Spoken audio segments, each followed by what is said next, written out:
बुल्ढाना के प्रसिद्ध खारे पानी वाले लोनार झील में अब मछलियां दिखाई देने लगी है, जिससे वैज्ञानिक और पर्यावरण प्रेमी चिंतित है। माना जा रहा है कि झील का पानी अब मीठा होते जा रहा है और इससे इसकी जैव विविधता पर खतरा मंडरा रहा है। डॉक्टर किरण पाटिल ने कहा, लोनार झील में मछलियां दिखना एक गंभीर संकेत है।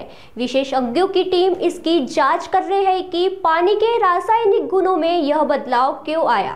तसा नाही आहे विषय, तसा कोणताही काही नाही। आपण लक्षात घ्यायला पाहिजे, सरोवराची जर का हिस्ट्री जर का बघितली, गॅझेट जर का काढून बघितले, अनेक रिसर्च पेपर वेबसाईटला देखील आहेत, ते जर का काढून बघितलं तर आम्ही मगाशी देखील सांगितलं, वेगवेगळ्या सीझनमध्ये वेगवेगळ्या पद्धतीनं शास्त्रज्ञ त्याचं आणि आपलं GSD देखील आपण पाण्याची चाचणी करतो।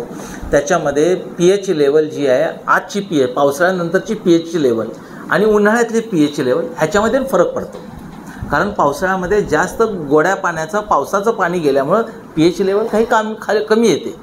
जेव्हा तेच जर का बाष्पीभवनाची प्रक्रिया पूर्ण झाल्यानंतर ते पुन्हा ॲसिडिक लेवलला जातं, पुन्हा त्याची जी काही pH लेवल बऱ्यापैकी त्याच्यामध्ये तफावत आहे। हा व्हेरिएशन्स आहे, हे नैसर्गिक सायकलप्रमाणे प्रक्रियेप्रमाणे हे राहणाऱ्या बाबी आहेत। ह्याच्यामध्ये कुठल्याही प्रकारचं हेच नाही आहे। It is a proven fact की कुठल्याही संशोधनाचा पेपर काढून बघितला तर त्यामध्ये हेच प्रूव्हन फॅक्ट आहे, वॉटर सलाईन आहे, त्यामुळे जीवमात्रा त्याच्यामध्ये राहू शकत नाही, म्हणून त्याच्यामध्ये कुठलीही जीवमात्रा नाही असं सायंटिस्ट म्हणत होते। परंतु आत्ता जसं आपण ह्यांनी म्हटलं की अलीकडच्या कालावधीमध्ये काही मासेचे वगैरे काय आढळून आले। आता ती जी काही नैसर्गिक जर का कुठली काय प्रक्रिया असेल तर त्याच्या संदर्भात त्याचं संशोधन योग्य ते होईल। आपण वन्य खात्याकडनं त्याबाबतचा आपण अहवाल देखील मागवले।